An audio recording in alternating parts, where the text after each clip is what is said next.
तो संबंध से पहले एक चीज़ बताता हूँ तुम लोगों को। अभी इसमें पहला जो लिखा है सेंटीग्रेड या सेल्सियस में, मैंने क्या बताया, उसमें बताया कि इसमें जो पानी का जमा बिंदु कितना होता है 0 डिग्री और बॉइलिंग पॉइंट कितना होता है 100। ये स्केलों के नाम है ना, स्केलों के नाम है। जैसे सेंटीग्रेड और सेंटीग्रेड या सेल्सियस एक ही बात है। फ़ारेनहाइट, र्यूमर, केल्विन, ये साइंटिस्ट हुए हैं 4, तो इन्होंने अपने नाम पर ही है ना स्केल दिए गए। तो इन्होंने अपने अलग अलग, अब देखो सेल्सियस और सेंटीग्रेड में पानी का जमा बिंदु कितना होता है 0 डिग्री, लेकिन वही अगर फ़ारेनहाइट में इसका प्रयोग करें और फ़ारेनहाइट में वहाँ पर जाए तो जमा बिंदु कितना है 32 डिग्री। लिखाया नहीं लिखाया अभी है 32 डिग्री। अच्छा अब मुझे एक चीज़ बताओ, तो 32 डिग्री माइनस में या प्लस में? क्यों भाई प्लस में? गलत। एक बार बताओ, बर्फ़ कब जमेगी, कोई भी चीज़ कब जमेगी? जब टेम्परेचर उसका लोएस्ट होगा। होता है नहीं होता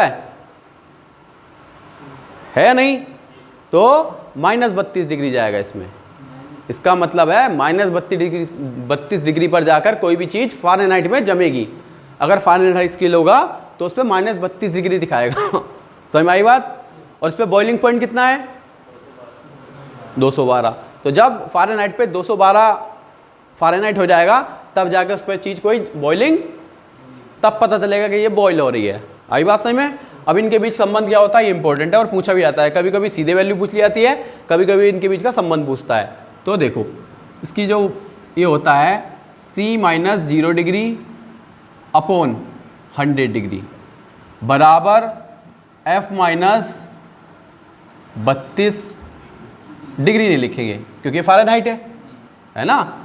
ठीक है, अब यहाँ पर क्या होगा, कितने 212 होंगे पक्का।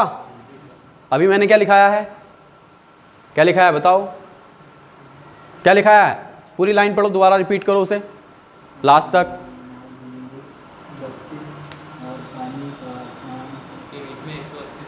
हाँ, तो ये टोटल समान भाग हैं। क्या है ये? समान भाग। यहाँ पे समान भाग लिखे जाएंगे। ठीक है, कितने भाग लिखे जाएंगे? समान भाग। ठीक,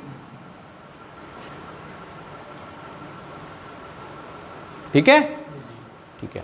अब देखो इनके बीच क्या होता है। कभी कभी तो सीधे इनके बीच का रिलेशन तुम्हें दिया रहेगा, या ये भी पूछ सकता है कि सेंटीग्रेड पर है ना कौन सा इनमें कथन सही है, ये दे देगा लिख के, है ना। कुछ और भी दे सकता है बना बनाकर, तो तुम्हें ये वैल्यू याद होनी चाहिए। अब इसको हम थोड़ा शॉर्ट भी कर सकते हैं। ठीक, अब देखो हमें अगर अब मान लो C की वैल्यू निकालनी हो तो हम क्या करेंगे, क्रॉस मल्टीप्लाई कर देंगे, तभी C की वैल्यू निकल आएगी। अभी हम इसको और शॉर्ट कर सकते हैं। ठीक है, तो एक बार बताओ, जब C में से कोई चीज़ घटाओगे तो कोई फर्क तो पड़ेगा नहीं, है ना। एक बार बताओ, 12 में से 0 गए कितना बचा 12 में 0 जोड़ा कितना हुआ 12। तो 0 का आप जब घटाते हो किसी चीज़ में, है ना, या जोड़ते हो, तो डिपेंड करता है कि आप कौन सा सवाल कर रहे हो, तब फ़र्क पड़ता है। देखो जोड़ने पे तो 0 में कोई फ़र्क पड़ता नहीं है ना। मैंने 5 में 0 जोड़ा 5 ही मिला मुझे, मैंने 4 में से 0 घटाया मुझे 4 मिला। लेकिन जैसे ही ये अंक अगर 3 नंबर के अंकों, मतलब एक 3 नंबरों की, मतलब 3 अंकों की एक संख्या है, तब कर सकता है ना। लेकिन सिचुएशन होती है उसकी अलग अलग। ठीक है, लेकिन अभी हम आप कर रहे हैं। तो यहाँ पर क्या बचा ऊपर C, क्या बचा C, और यहाँ क्या बचा 100। ठीक है, यहाँ देखो F - 32। ठीक है,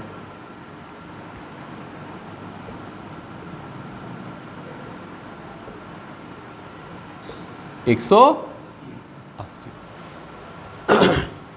अब देखो अगर हमें ऐसे C की वैल्यू निकालनी है तो C की वैल्यू कैसे निकलेगी, C इधर ही छोड़ो, इसकी और इसकी सबकी क्रॉस मल्टीप्लाई कर दो। ठीक है, इसको इधर ले जाओ, तो F - 32, इसे ब्रैकेट में बंद करो, ये इधर पहुंच जाएगा ऊपर तो गुणा में 100, और ये तो नीचे था ही 180। ठीक है, अब देखो क्या मैं इसे 20 से काट सकता हूँ, इसको और इसको 20 से काट सकता हूँ। 20 नाम 180, 20 पंजे 100, हो गया आसान। ठीक है, तो अब देखो तो मैं C की वैल्यू क्या आई, C बराबर F माइनस 32 अपॉन 9 और गुणा 5। ठीक है, कोई दिक्कत किसी को? ठीक है, अब देखो क्या मैं इस 5 को जैसे यहाँ से लाया था यहीं पे ले जा सकता हूँ? जैसे मैं इस 100 को ले गया था इधर तो 5 वैल्यू आ गई, तो मैं इसको उधर ही वापस नीचे ले लिख सकता हूँ ना। ठीक है, तो इसको लिख दो C बटे 5 बराबर F माइनस 32 अपॉन 9। ये भी एक क्या है, इसका रिलेशन है। ये वाला रिलेशन भी सही है, ये वाला रिलेशन भी सही है। और कभी कभी देखो होता क्या है, जरूरी नहीं यही लिख के दे तुमको, ये तो नहीं देता है, ना के बराबर देता है लिख के ना। ये वाला रिलेशन बहुत देता है ऐसे लिख के कि इनमें इसके बीच क्या रिलेशन होगा, ये वाला रिलेशन सही है और ये वाला रिलेशन भी सही है। आगे बात सही में। अब हमें कोई सवाल निकालना होगा तो निकाल लोगे ना, है ना। जैसे मैं एक सवाल लेता हूँ, मान लो सेंटीग्रेड C की वैल्यू 50 दे रखी है। कितनी दे रखी है? 50, है ना। चलो पहले इसे करो तुम लोग, उसके बाद बताता हूँ। पहले इसको करो उसके बाद बताता हूँ। ये रिलेशन उतारो पहले, ये याद रखना बहुत इंपॉर्टेंट है ना।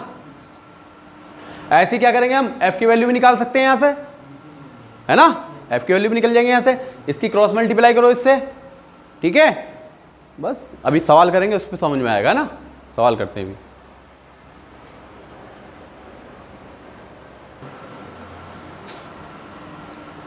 ठीक है, अब देखो सवाल करते हैं इस पे। जैसे क्वेश्चन कह रहा है 130 डिग्री सेंटीग्रेड को फ़ारेनहाइट में बदलो, है ना। ये क्वेश्चन बोल रहा है आपसे कि 130 डिग्री सेंटीग्रेड को फ़ारेनहाइट में बदलो।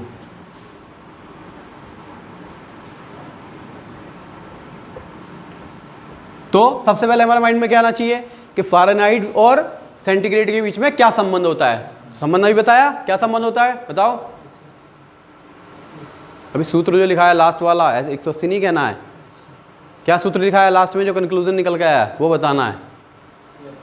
हाँ, C/5 बराबर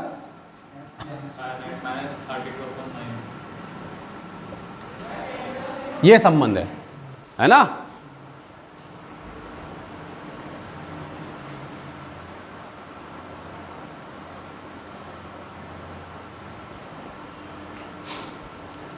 ठीक है, अब सबसे पहली चीज, अगर देखो कोई भी सवाल आता है तो सबसे पहली चीज हमें संबंध ढूंढना है उसके बीच, और उस जो वैल्यू दे रखी है उसके बीच क्या संबंध हो सकता है। तो C की वैल्यू दे रखी है, तो C की वैल्यू कितनी है यहां पर 130, ये वैल्यू दे रखी है। आई बात समझ में? ठीक, अब हमें वैल्यू कहाँ रखनी है, यहां पर C की जगह, बस इसमें रखो और सॉल्व हो जाएगा आंसर, है ना। तो 130 हमने ऊपर रखा अपॉन 5 बराबर F माइनस 32 अपॉन 9। इन दोनों की क्रॉस मल्टीप्लाई करो, इसकी मल्टीप्लाई करो, है ना। तो देखो 130 गुणा 9 बराबर 5 ब्रैकेट माइनस।